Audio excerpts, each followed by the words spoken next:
can't outrun the future.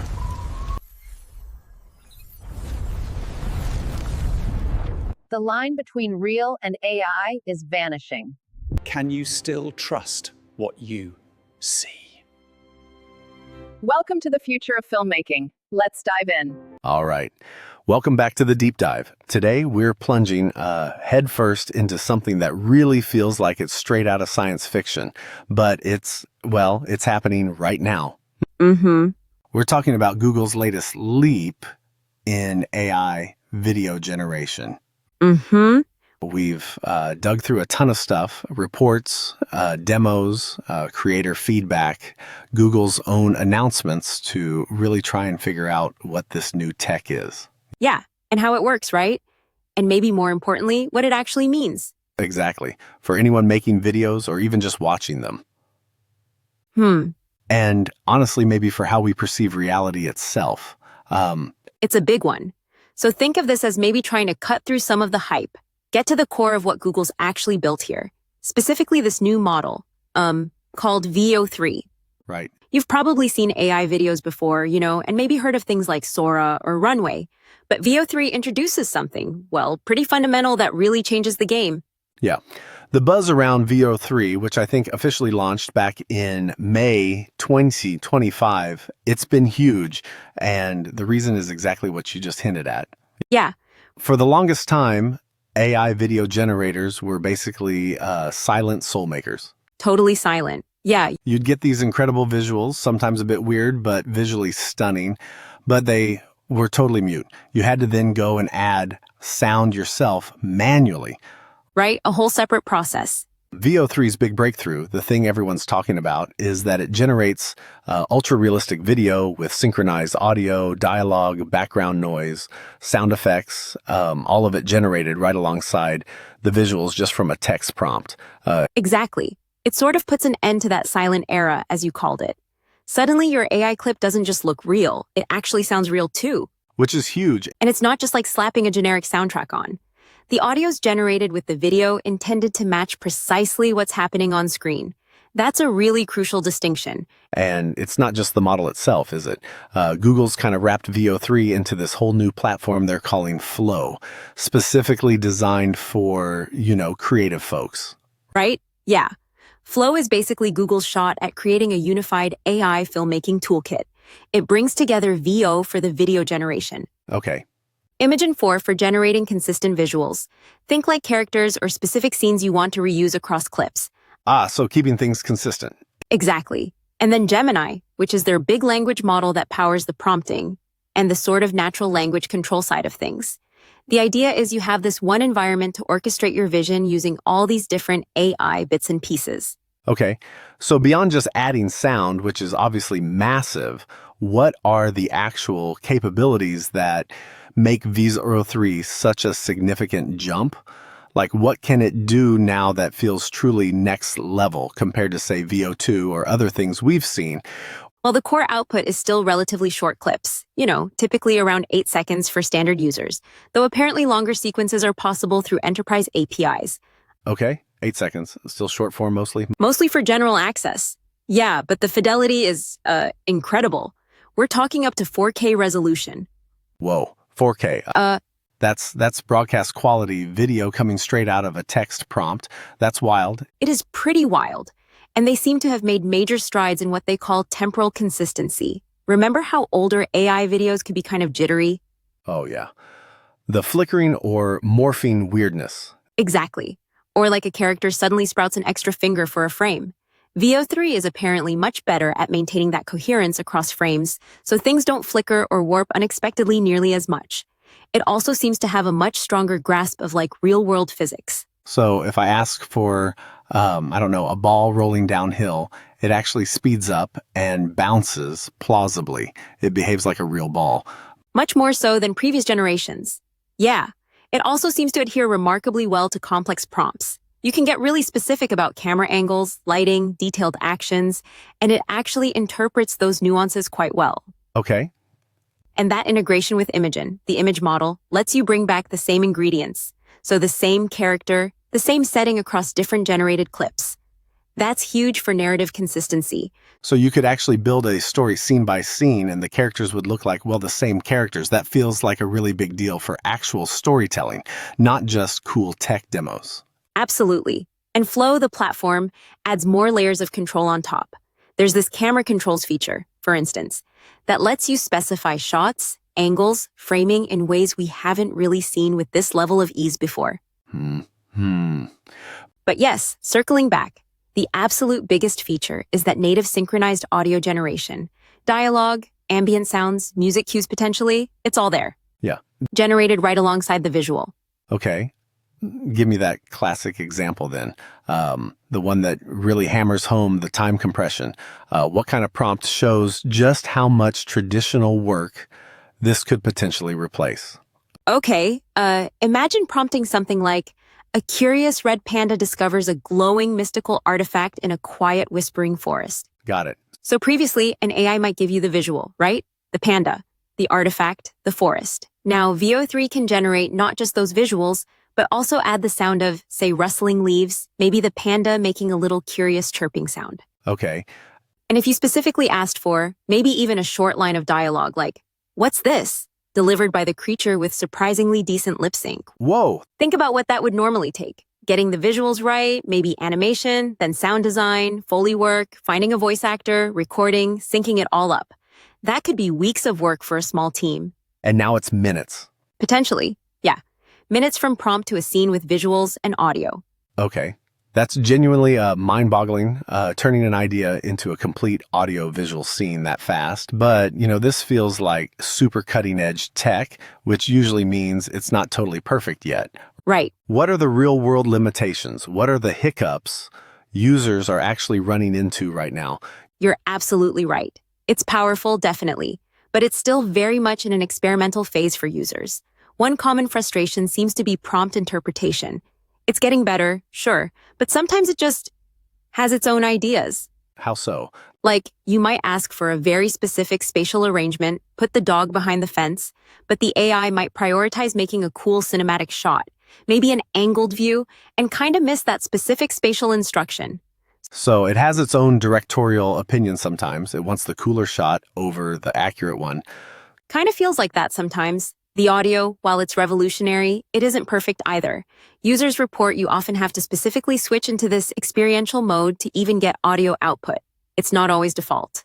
Ah, okay. An extra step. Yeah. And even when it does generate dialogue, the lip syncing can still be pretty inconsistent. Sometimes it looks great, other times less so. The dialogue might just drop out mid-sentence, or the subtitles, which it also tries to generate, can be just riddled with errors. Right? Like watching a really badly dubbed foreign film sometimes. Sometimes, yeah, maybe a bit like that. Also trying to generate complex interactions, like multiple characters. Talking or moving together naturally can still look a bit stiff or, repetitive. The AI might default to similar animations or poses. Okay. And just on the practical side, users have reported some occasional interface glitches within Flow itself. Things like sessions timing out unexpectedly, and you might lose the generations you were working on. Ouch. Losing work like that would be really frustrating. And this kind of power, it usually comes with a price tag, right? Yeah. What's the cost to actually use this right now? Yeah. Access to VO3, especially with these new audio capabilities, requires the Google AI Ultra subscription tier. And that's listed at $249 a month after an initial 3-month discount period. $249 a month? Okay. So while it might be democratizing the act of creation in some ways, that cost is still a pretty significant hurdle for a lot of individual creators, students, or hobbyists, compared to some free or much cheaper AI tools out there. Absolutely. That's a serious commitment. But despite those limitations and the cost, the tech is here, and people are apparently already putting it to work. Right. So what are some of the most interesting real-world use cases we're seeing emerge? Who is this actually helping right now? Well, the fundamental impact, I think, is making that high-quality visual storytelling much more accessible. You don't necessarily need a camera crew, actors, expensive animation software, or a sound studio to start bringing complex ideas to life visually and audibly. So someone with a good idea and that subscription could potentially create something that looks and sounds, well, pretty professional. That's definitely the promise, yeah. And we're seeing it manifest in a few key areas already.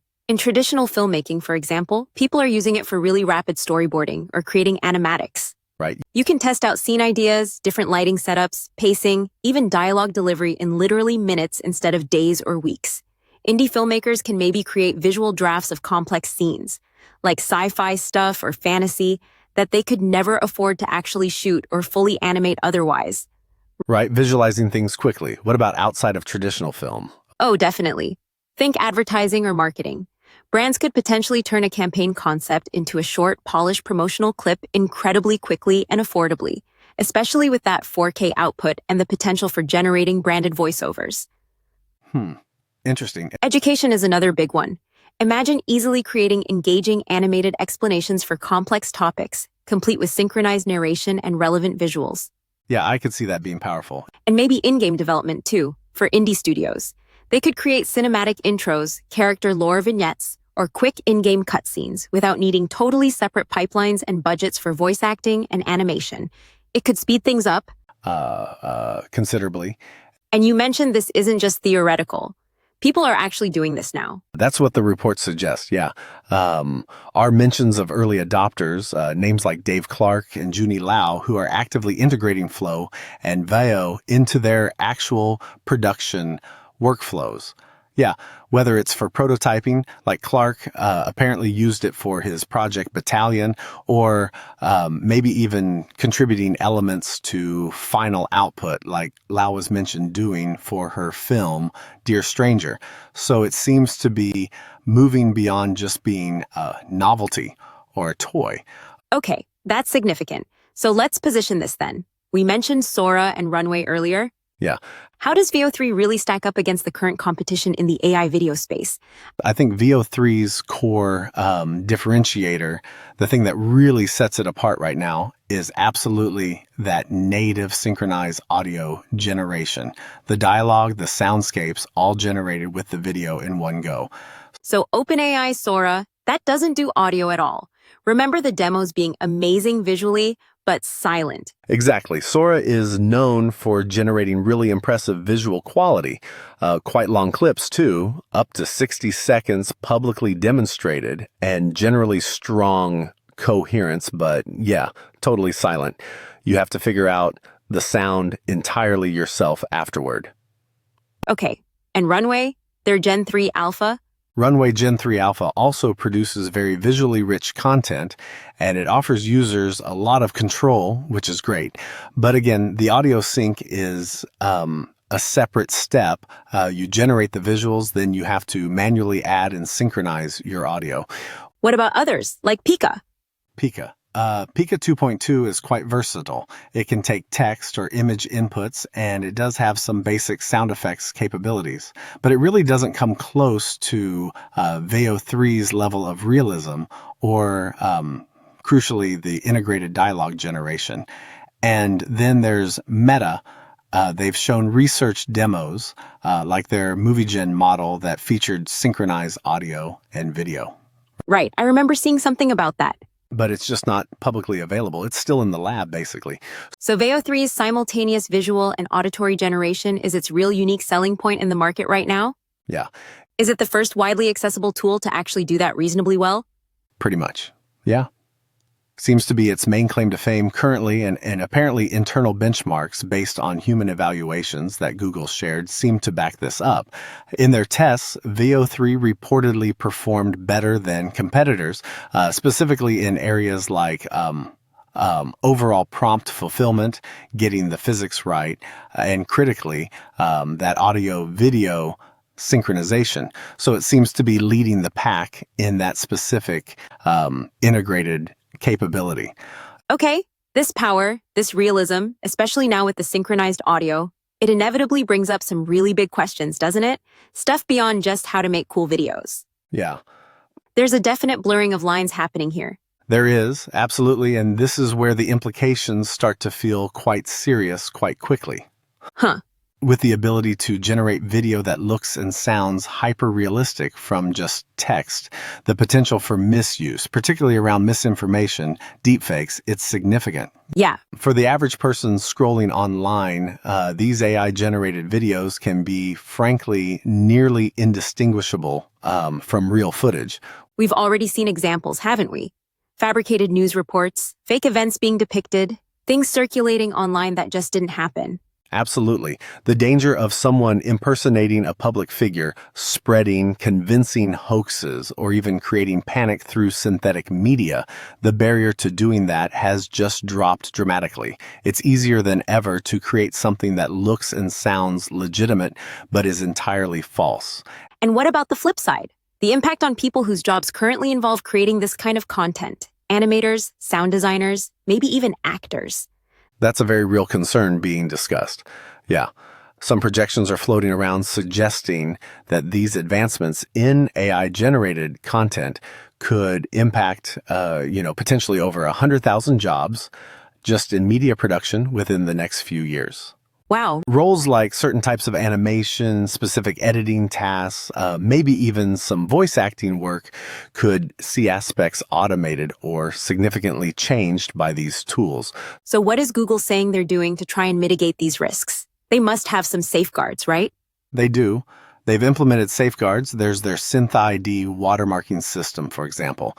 This is designed to embed an invisible, supposedly robust marker in both the video and the generated audio, intended to signal that it's AI generated. Yeah, a digital watermark. Yeah, they also have prompt level moderation, trying to block requests for obviously harmful or dangerous content. For their enterprise users, they have things called scene classifiers, and they offer a separate SynthID detector tool that platforms or individuals can use to try and identify AI-generated content that uses their watermark. But I mean, are these safeguards foolproof?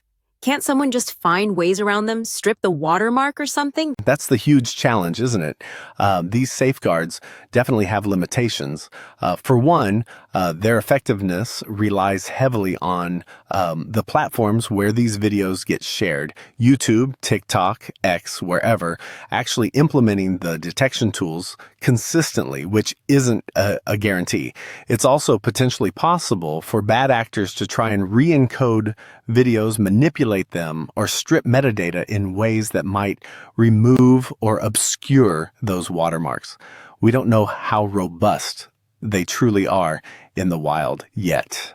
And underpinning all this is the lack of a consistent global legal framework for synthetic media. It's just a really complex space with lots of potential loopholes. It really does feel like a shared responsibility, not just for Google or the tech companies. But for platforms, creators, governments, and users too. It fundamentally shakes your confidence, though. When you see a video online now, you almost have to ask, is this real or could it be AI? That's the core challenge, I think. This technology forces us all to grapple with that question as it gets better and better. Trust in visual and audio media is definitely under scrutiny like never before. So looking beyond the current state, the capabilities and the limitations, where's this technology actually headed? What seems to be Google's bigger picture here?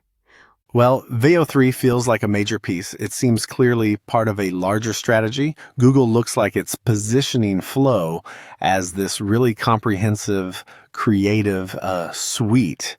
Right, the toolkit idea.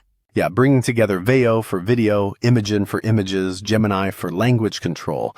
And you can imagine them integrating other models down the line, maybe like Lyria, their AI music generator, into the same platform.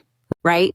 They seem to aim to be a really dominant player in the entire generative media ecosystem, kind of a one-stop AI creative shop. A one-stop AI creative shop. Interesting.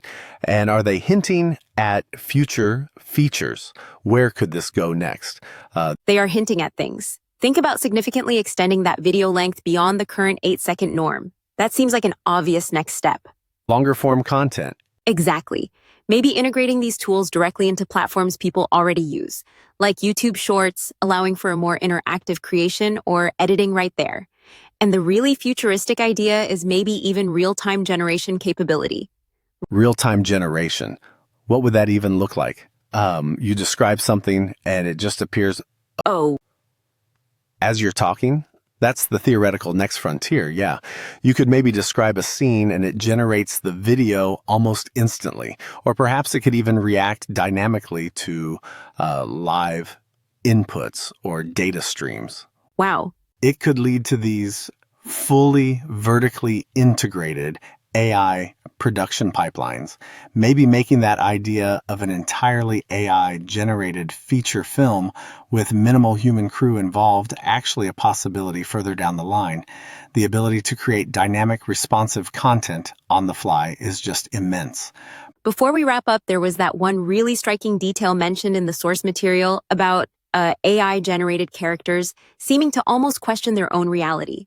Oh, yeah, that specific example or clip that was described, it does sound quite haunting, seeing these characters created entirely by an AI, but with these eerily human-like expressions, apparently having a conversation about their own existence, wondering if they're just constructs within a program.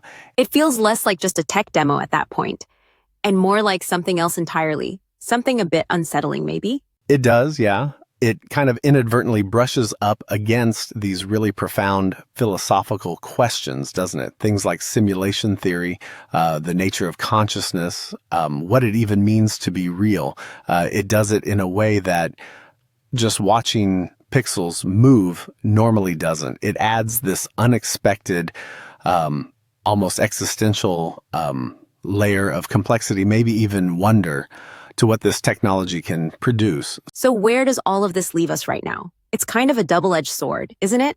On one hand, we're looking at a tool that can instantly turn your wildest ideas into these stunning, sound-rich cinematic scenes.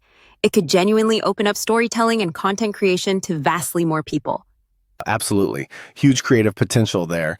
But yeah, on the other hand, we're confronting the very real implications of realism that's getting so advanced, it can dangerously blur that line between truth and fiction. Yeah, There's the potential for profound misuse and this massive challenge of figuring out how we maintain trust, how we know what to believe when we see and hear things in the digital world. it's a lot to take in, as this technology just keeps accelerating forward, leaving us all kind of scrambling to catch up with its implications. Maybe here's the question to ponder. In a world where synthesized reality can become virtually indistinguishable from actual reality, how will you navigate what you encounter online? And maybe just as importantly, what does it truly mean to be the one creating in that kind of space?